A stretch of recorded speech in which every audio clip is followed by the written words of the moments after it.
give it just a few more seconds so I have everybody joining us.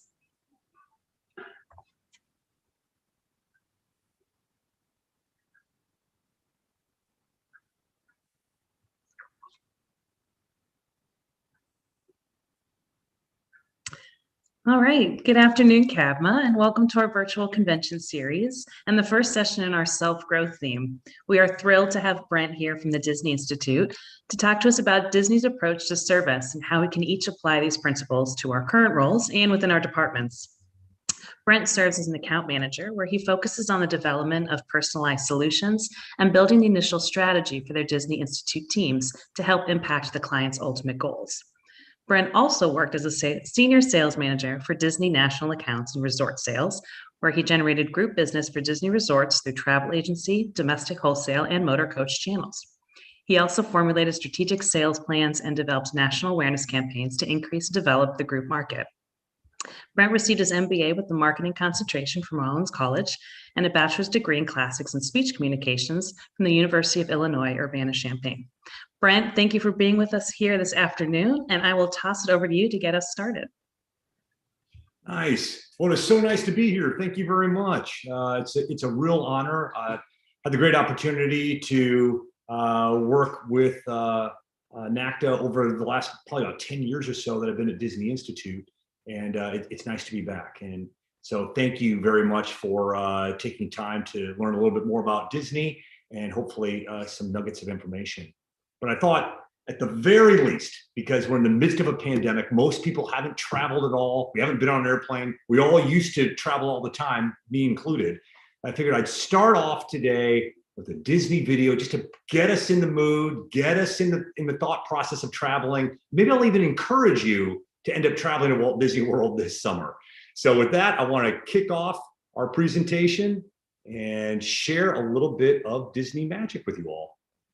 Give me 1 second.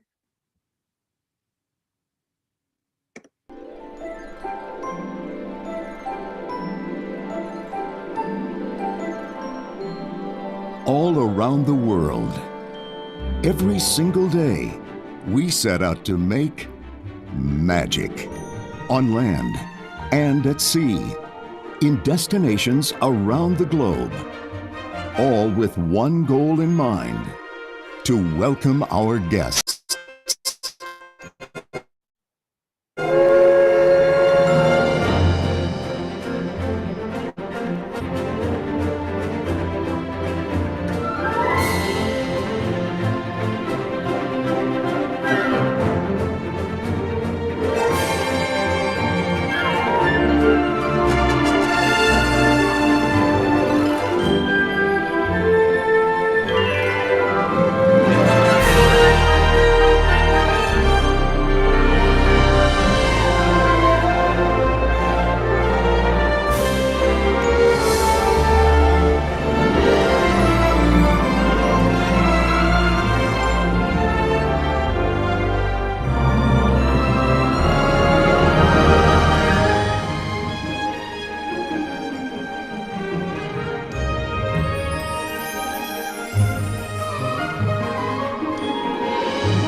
Since we began this amazing journey, over 2.5 billion people have traveled along with us. And yet, after all these unforgettable moments, we're just getting started.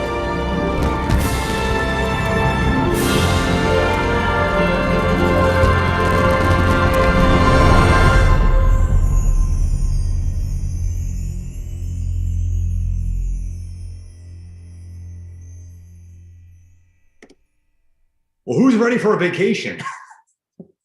I mean, even though I've had the great opportunity to work for Disney I just celebrated 25 years. Every time I see that video, it gets me really fired up.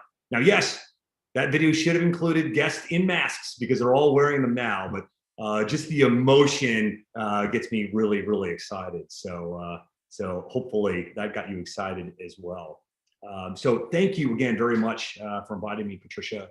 It's really an honor to be here. As I mentioned, I've been at Disney for 25 years. The last 10 years have been with Disney Institute. And Disney Institute is the training and advisory arm of the Walt Disney Company. And that's just really kind of a fancy way of saying that we share Disney best practices and we share Disney strategies to be able to help individuals or athletic departments elevate their customer or employee experience. And the reason why I came to Disney Institute 10 years ago was, you'll hopefully appreciate this, in Orlando, when I lived here, we had the Amway Arena, which was the former place where the Orlando Magic used to play. And it was an average arena, average experience. And I remember about 10 years ago when the Amway Center opened, brand new building. And I had the opportunity to be able to go to a preseason basketball event there. And I walked in and everybody was nice to me. I mean, the security guards were smiling and using eye contact. Can we help you to your seat? Welcome to the Amway Center. I mean, it was fantastic. And I just thought, wow, this is not the same experience that they had at the old building that was literally across the street. And I found out that Disney Institute was the one that did all the training and really helped shape that service culture there at the Amway Center. And they still rank as one of the best MBA experiences in all of the MBA. And their team hasn't been very good. It's been very focused in on how do we deliver a world-class experience. And so I said, well, I want to work for Disney Institute if that's what they do. And so I did have the opportunity to work with the NFL. We helped train the 7 of the last 9 Super Bowl staffs. We worked with half of the NBA teams, done the US Open in tennis, worked with a number of athletic departments, including University of Florida. So it's really been fun being able to take what we do well at Disney and be able to help athletic departments, or venues, or other companies be able to elevate their service delivery. So that's been really fun for me because I've got a great passion for college sports.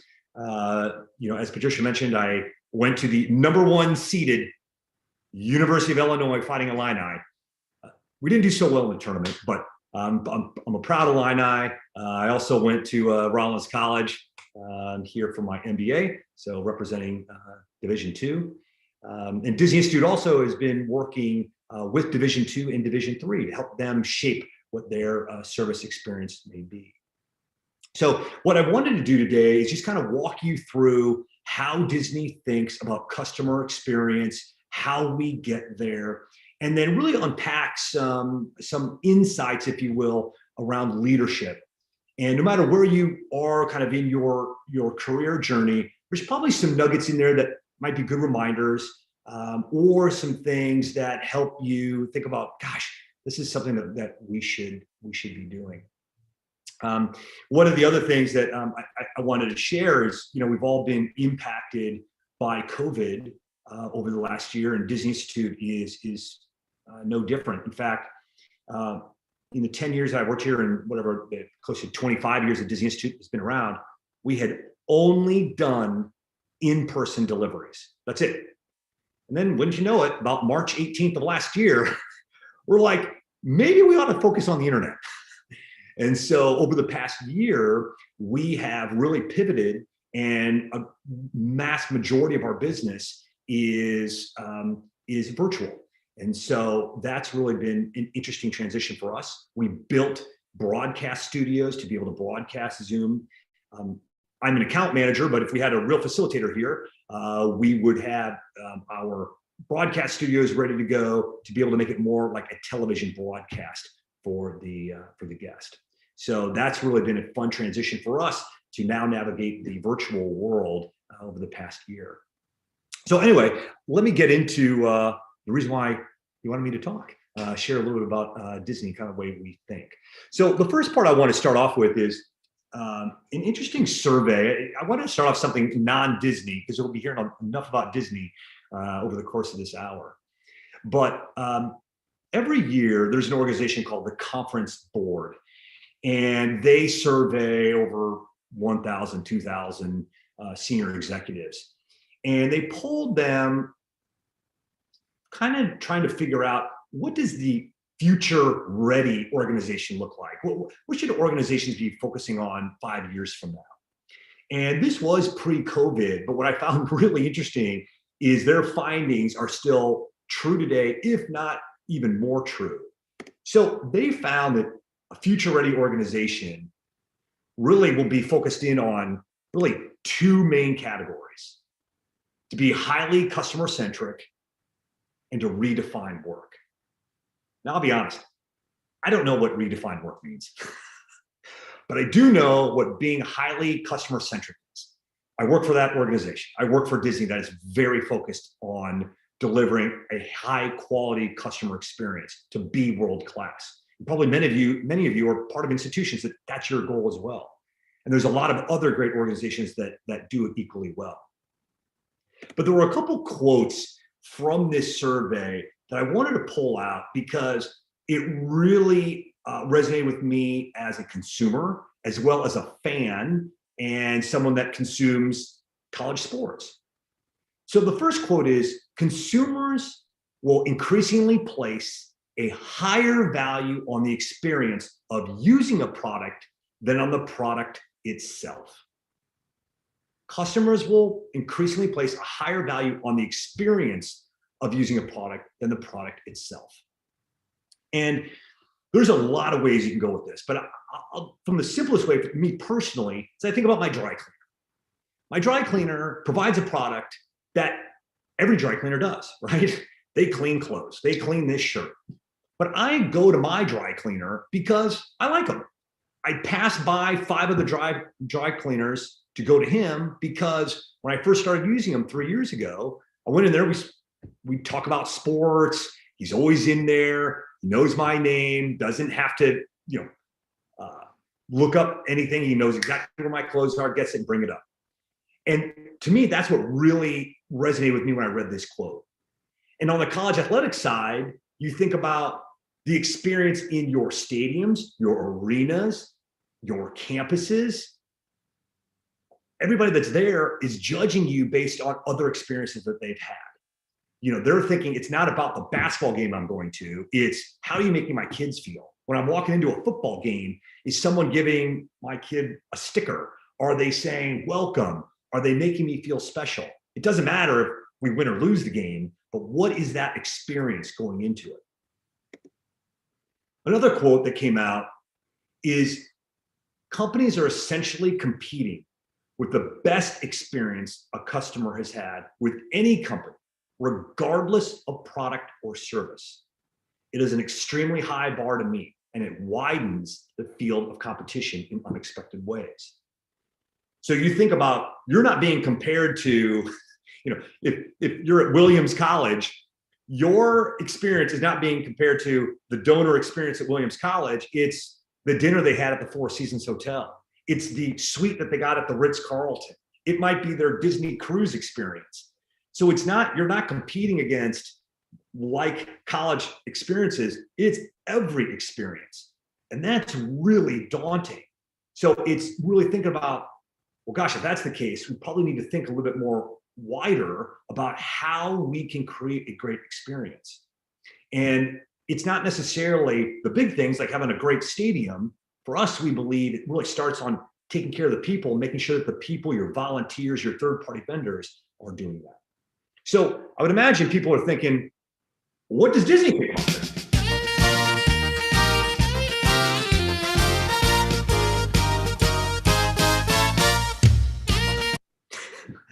So I'll kind of walk you through how Disney views this and how we think about customer experience. And I know we've already read a lot, but basically one more thing to read.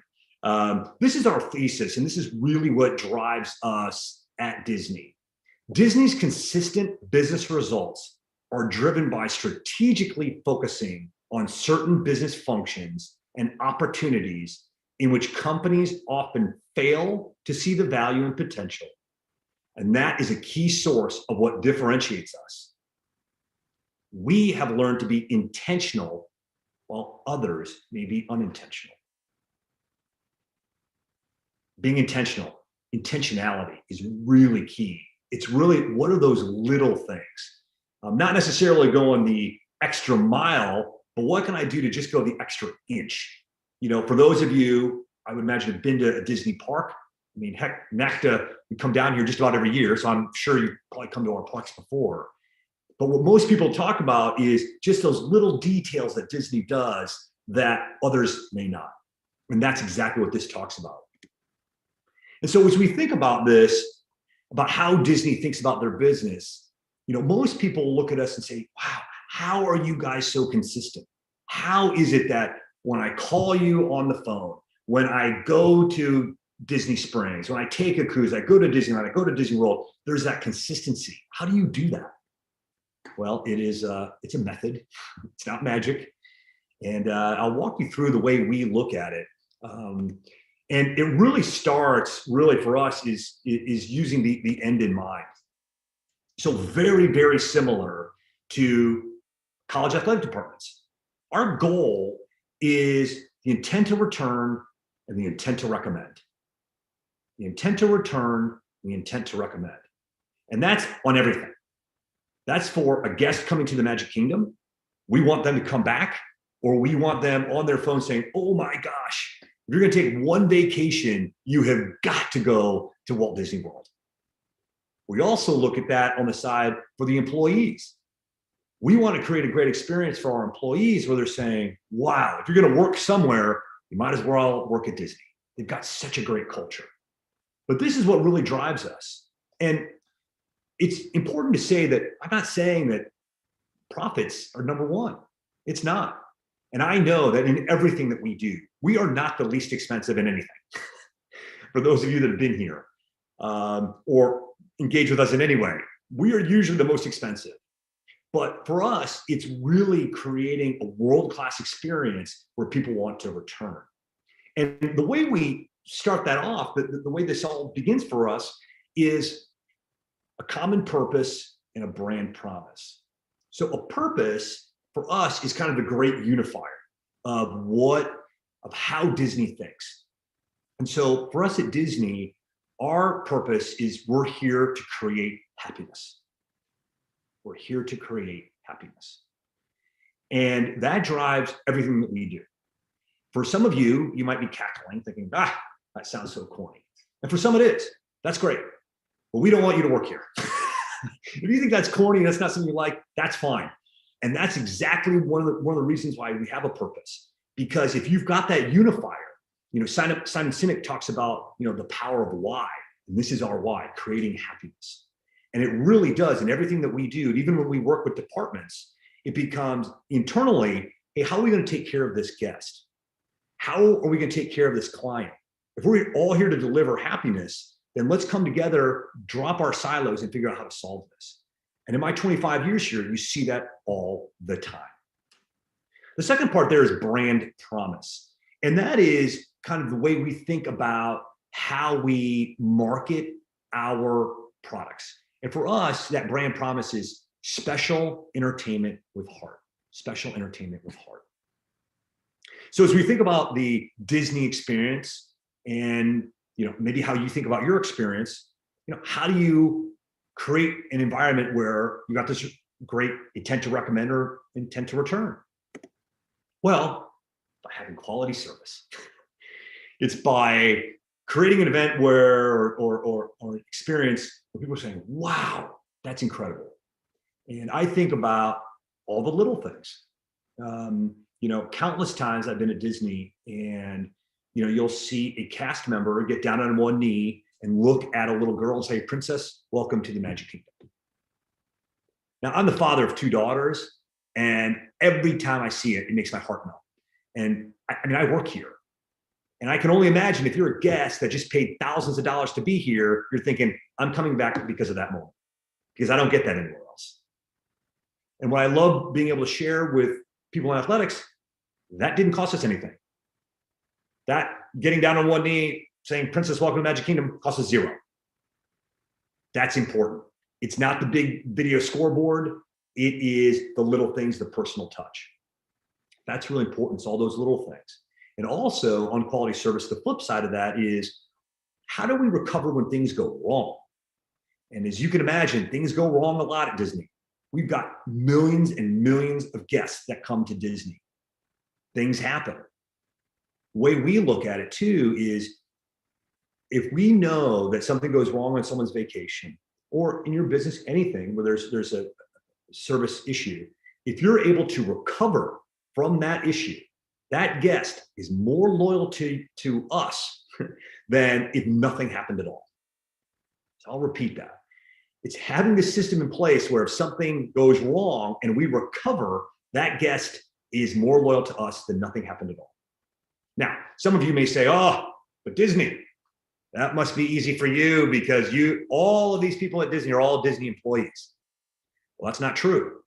Even our most famed cast member, I would think, the person that holds the balloons on Main Street, that's a third-party vendor. So how are you working with your third-party vendors to make sure they've got a consistent approach to make sure that when things do go bad, if someone gets a drink spilled on them or worse at a game, how are we recovering? Are we doing that with all of our vendors consistently? Because that's your brand. But that's how we think about it, because we know that experience alone is what will bring people back. And quite honestly, when we look at posts, when we look at emails, letters, when people write us about Disney, they're not saying, oh my gosh, Tower of Terror was a great ride. They might, but it's a 25-year-old ride. It's a Small World is a 50-year-old ride. What they're talking about is Juan or Ryan or Maria that made their family feel special. So how do we get there? It's by having engaged employees. It's being very methodic about how we recruit them, how we train them, how we genuinely care for them. That's the secret sauce, is making sure that we're equally focused on the guest experience as we are with the employee experience. And a couple of elements here that I wanted to share. The first is, every single Disney cast member goes through the same onboarding before the first day of their job. So when I started Traditions, that's the name of the program, Traditions, you walk in there and you are with third shift housekeepers, you're with senior vice presidents, we're all in the same room learning about the Disney culture. And that's really important, because that's where you realize, wow, I'm a part of something bigger than myself. And even in Traditions, the big highlight is you get your name tag. And that's a big deal. I mean, literally, there are people that want to work for Disney forever, and they get their name tag and they start to cry, as you can imagine. But this bucket is incredibly important. And this also includes, for you that you run your businesses, it's thinking about the employee experience of, where do people park? How do they check in? When they're coming into the office, are we taking care of their safety? Those are all things very important, because what we know, and is if it is a hassle to check into work, and I've got to park a mile away, and I've got to walk through snow, and then I got to get to my office, it takes that much longer to unwind to get ready for our guest or a client or a donor. And so we're always focused on how can we improve that. And then it all starts with leadership. We've got leaders that have to model those behaviors to encourage the employees to deliver a great experience. And so that's really important to us, is we focus a lot on leaders. And what we have found, and I would imagine you probably know as well, that if you look within Disney or any organization, you see a place where it's underperforming. Usually you can track it back to the leader. Maybe they're going through some, personal problems. Maybe it's not a right fit. Maybe this is a person that, we put in sales and they're meant to be an accountant or an IT. Maybe it's not the right fit. but usually you can connect back to that leader. And I mentioned behaviors, and I'll bring this up again later, but that's so important because that leader needs to model those behaviors that you want your front line or you want every employee to recognize and to demonstrate. And so then you look at our other part is really, as I mentioned, that continuous feedback and continuous improvement. I mean, it'd be very easy for Disney. Listen, we're the #1 theme park operator in the world. We're the #1 entertainment company in the world. But if you follow us, we always are trying to get better. And that's really, really important to us. And I'll give you a good example. One that I love is on feedback and improvement. So if I can see your hands, I can't now, but for those that have been to Disney, think about Epcot. I would assume that many of you have probably been to Epcot. And don't judge me, but one of my favorite places at Epcot is the Rose and Crown Pub. Oh, it's the best. Go in there, and it is, for those that have not been there, it is a full-blown bar. It is an Irish pub. And people are in there having drinks, and you would get a pint, and you could walk out and go see the fireworks at 9 o'clock. Now, the reason why I bring this up is for most of my time here at Disney, right around that 9 o'clock time, there's families that are going in there. Their kids are starving. They are just looking for something to eat. And so they're ordering fish and chips. And honestly, you'd have strollers in there, you've got kids in there, and that may not be the best environment for kids.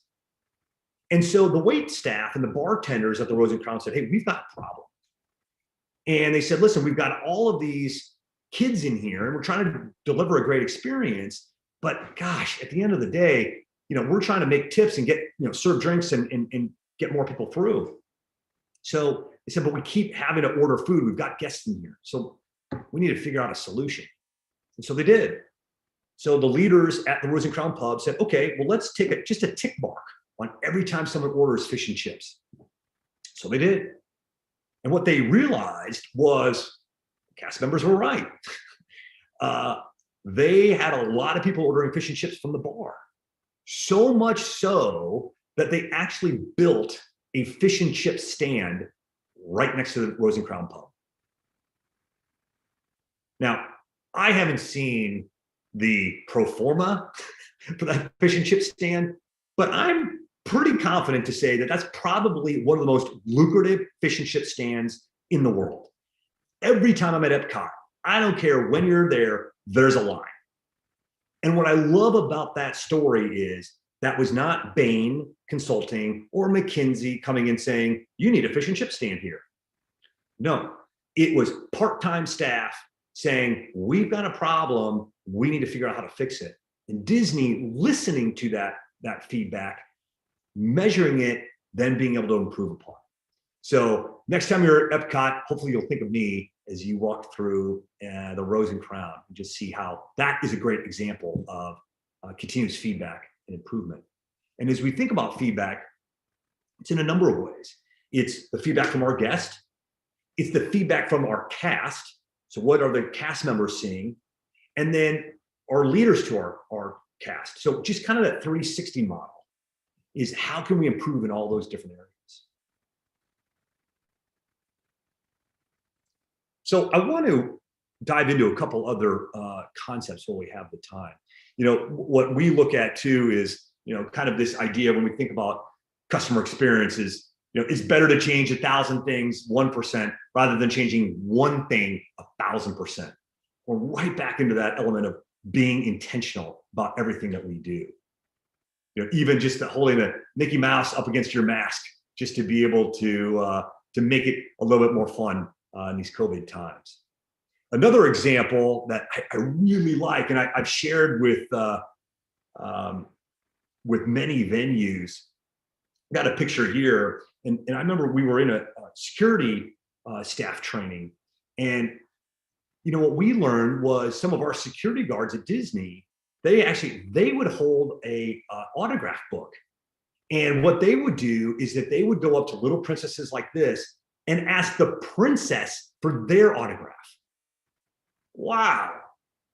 You contrast that to many security guards at venues that we've all been to where they're all bouncers. Okay, I'm looking for the bad guy. Okay. And you contrast that to this where we're trying to make a princess feel special. She's all dressed up. I want to make her feel special. Again, this is something that costs us nothing. Nothing. This is having a $5 autograph book and saying, hey, princess, can I get your autograph? Well, what I want to do is now kind of dive into that leadership and share just a couple nuggets of insight that we've learned. I think that might be of help to you in your leadership journey as you think about yourself and maybe even your organization. So you'll see we use these, what we call insights at Disney Institute. And what I really appreciate about them is they're context neutral, meaning they'll apply to any industry. They'll apply to any country. I don't care if you're my friend, the dry cleaner, or if you're at Oklahoma running a stadium, or you're at Disney, or you're at Apple Store. These insights apply. So this one about leadership, I thought you'd appreciate. Every leader is telling a story about what he or she values. Every leader is telling a story about what he or she values. And when I say that, I'm instantly reminded of really good leaders I've worked for who were great communicators, really spent time and cared for me, and you could genuinely tell. And then I contrast that to the bad bosses I've had, the ones that weren't very nice to me and weren't very nice to other people. And you really understand that their actions, their behaviors, really the sum of that is their legacy. And it really makes you think of this other great insight. We judge ourselves based on our intentions. Others judge us by our behaviors.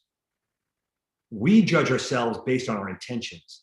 Others judge us by our behaviors. So this is one that you can apply to your personal life, right? You might say, oh, I meant to give my wife flowers on our anniversary. I just didn't get the chance to go. So to you, it's about intention.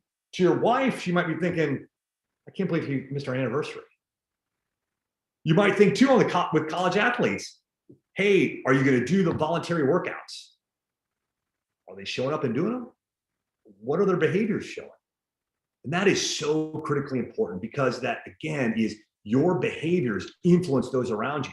Even if you don't have any direct reports, how you act influences others, and other people are going to demonstrate those behaviors. And that's what we have found has been very helpful for us at Disney, is making sure that we've got leaders in place that are demonstrating the behaviors that we want as a company. So I want to share a story, a Disney illustration. This is about Dick Nunis, who's on the left, and Walt Disney on the right. Now, there might be some people on this call that didn't even know Walt Disney was a man. So to you, I say he was a man. Disneyland, Walt Disney World is named after him. But there's a really great story that is told at Disney. And I know people that were in the room that heard this story. And I want to share it with you because I really think it emphasizes this point of behaviors and what someone may value. So Dick, at the time, the gentleman on the left, when I joined Disney, he then was the chairman of Walt Disney Attractions. So all the parks reported up through him. But at the time, he worked as an area manager overseeing Jungle Cruise at Disneyland. And one of the extraordinary things is Walt actually had an apartment at Disneyland. And so Walt would walk around Disneyland all the time, talking to guests, talking to employees. And on one day, he decided he was going to ride Jungle Cruise, one of the most famous attractions that we have. And he gets on Jungle Cruise and he goes around.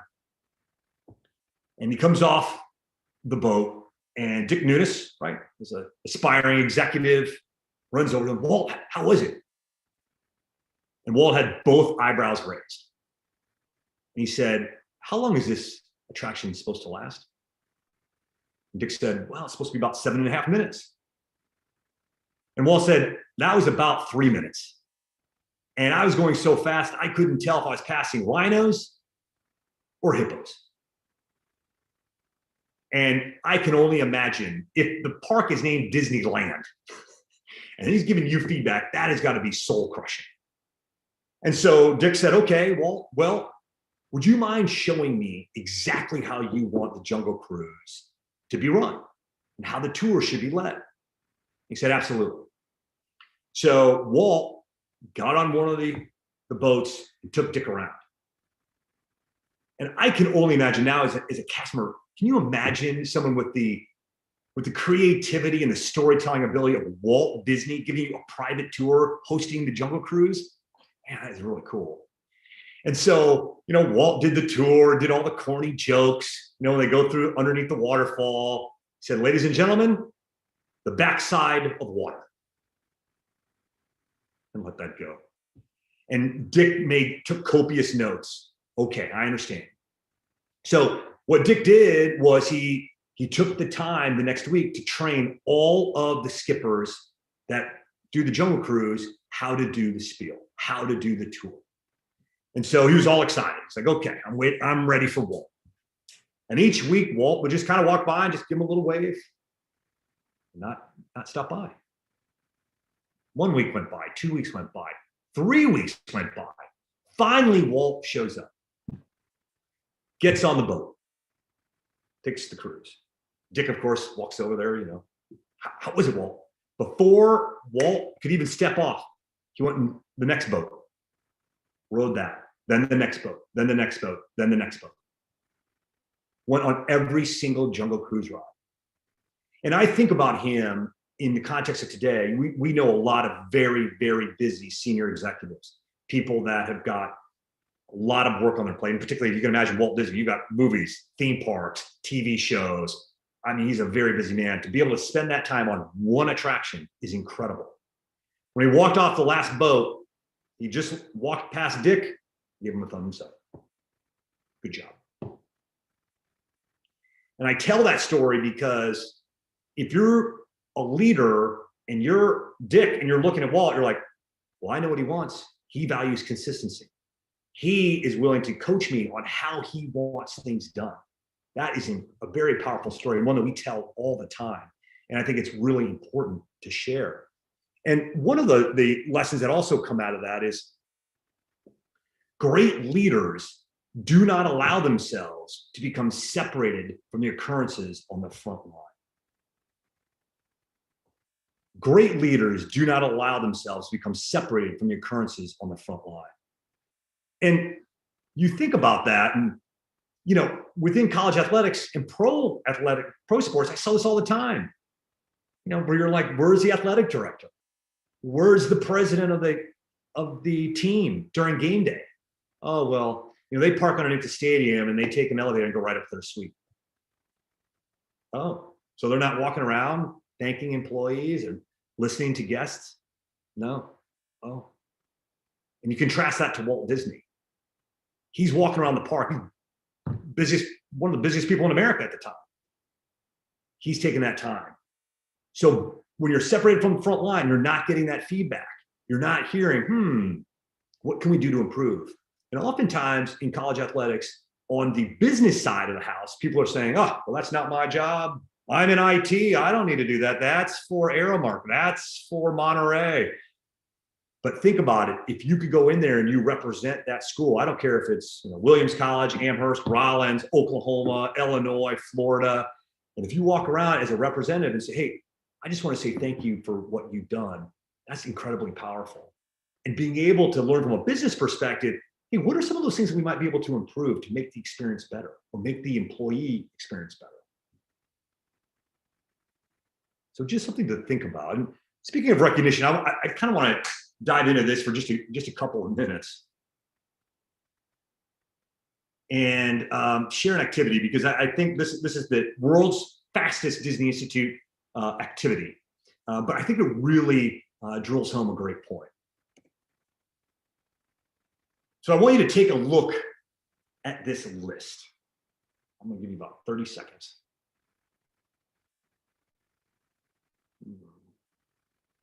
What do you see there? probably many of you who are on mute are screaming, Brent, Donald is not a cat. Donald is a duck. And that's natural. When I first did this, I went, Donald is not a duck. Or Donald is a duck, he's not a cat. And that's probably very natural. But think about that. We oftentimes, as leaders, are really programmed to finding what's wrong. Oh, you did something wrong. Oh, you said something wrong. And at Disney, what we try to do is really flip that and try to seek out people that are doing it right. So you think about that list. Someone could say, well, that is a list of all Disney characters, all the first names of them. Someone could say, oh, you got 9 out of 10 right. Maybe there's someone that was creating that list. Maybe English is their third language that they speak. Maybe it's a 4-year-old that's writing that list. So thinking about not seeking out what is going wrong, but what's going right and being able to highlight that. And I talk about recognition a lot because that's free. I know some organizations will say, oh, well, we do a drawing for a gift card or gas card or whatever it might be. And money's nice, but I don't think anyone in the history of working has ever said, my boss recognizes me too much. I can't stand it. I can't work with the guy. All he does is recognize me. That doesn't happen. Recognition is more powerful than most organizations can imagine. And it's very easy. I think about a personal story. I work in business development essentially, and I had to get a proposal done quick. I mean, much quicker than our normal timelines. And our proposal writer got it done on time, got to the client. It was fantastic. So I took a moment and I just wrote him a handwritten note like, hey, I really, really appreciate what you did. Really saved us, and thank you very much. Just something very basic.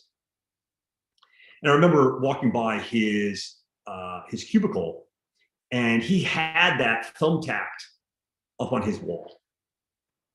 And I really had to take a step back because I'm not a vice president. I'm not Bob Iger. I'm not the star quarterback. I'm just a guy. I'm just a dude. But I took a couple minutes just to be able to write something out, just to say, hey, I really appreciate what you've done. And it was a great reminder. And then when I looked at that card, I realized I wrote that to him 3 years ago. So he looks at that every single day and has done so for 3 years. And maybe, he was thinking about leaving Disney. I don't know. Maybe he needed that day.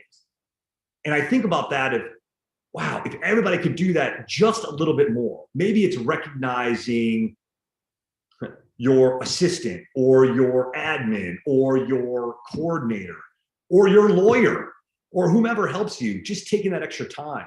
And then on game day, as we'll share, hey, think about going up to the part-time employees that work the parking lot and just thanking them for being there.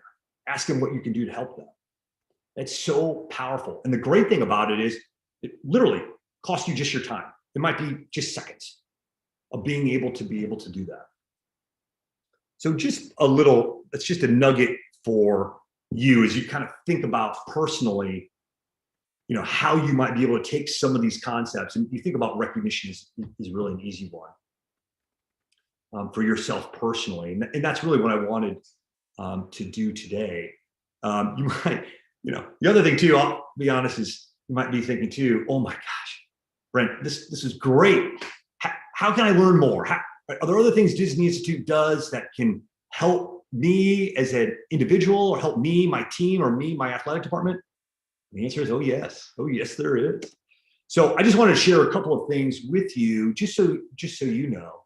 So Disney Institute, we do work with organizations, and we can do learning events. So maybe you've got a group of salespeople or services or stadium operations or your athletic department, and you're thinking, hey, we'd love to have Disney come to us virtually for 2 hours or a half day or full day to work on something. That's certainly something we do.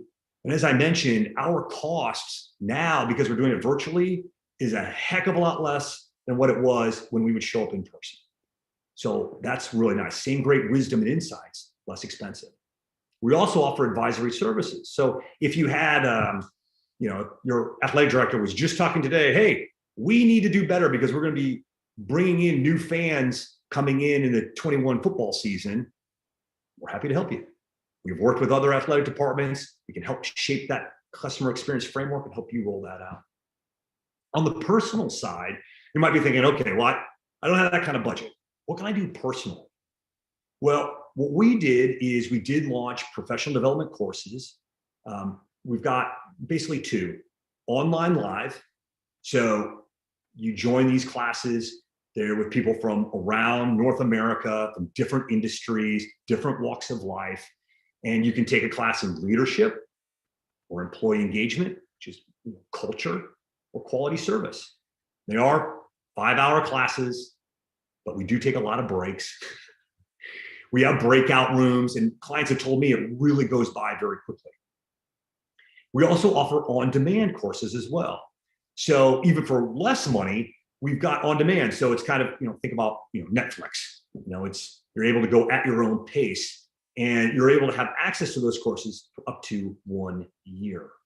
So those are two ways that we can help you in your professional side. And the good news is, look at this.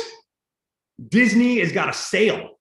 It's very rare that we've got anything on sale, but we launched a spring savings event on these courses, on the online live and on demand. So what's great about that is for your athletic department, if you do a minimum of 50 courses, we're offering 50% off. 50% off those courses. As an individual, I think it's 40% off. So you can go to DisneyInstitute.com and learn more, but that's special. So if you're thinking about, hey, how can I inspire my team? How can I learn more about Disney? Certainly we can have private learning events just for your department or your school. We can also do that for professional if you want to do it as an individual. So that's really it. I mean, I really appreciate the opportunity to be here. This is my email address, brent.r.centlever@disney.com. If you've got any questions, I'm happy to be a resource for you. Feel free to connect with me on LinkedIn. That's easy to do too. If there's anything I can do for it or any questions that I can answer. So I figured I talked about Walt Disney and his great vision as we celebrate, which is unbelievable, 50 years of Walt Disney World. 50 years, October 1st. I thought I would close with a great quote from Walt Disney in a video. And I really appreciate you inviting me today. And thank you very much. I wish you all the very best in your journey. I look forward to connecting with you sometime soon.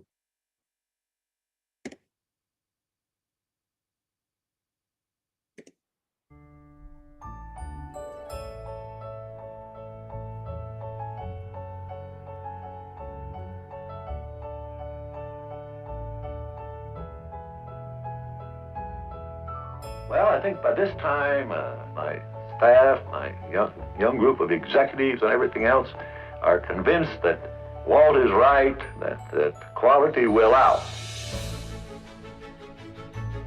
So I think they're going to stay with that policy because it's proven that it's a good business policy.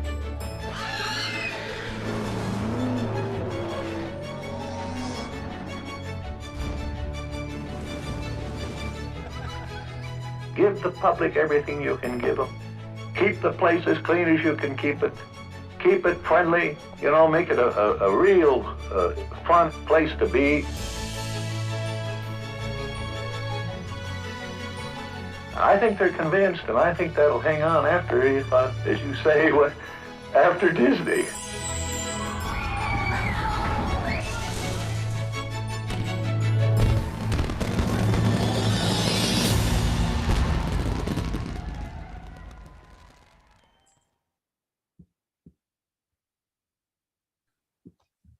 Thank you so much, Brent. Really appreciate all of your insights. We did get one question that I'm hoping you can answer for us. Someone asked, what is the internal employee process for submitting and receiving feedback? Is it submit to a manager or submit to a generic email? Yeah, kind of both. I mean, what we try to do is encourage our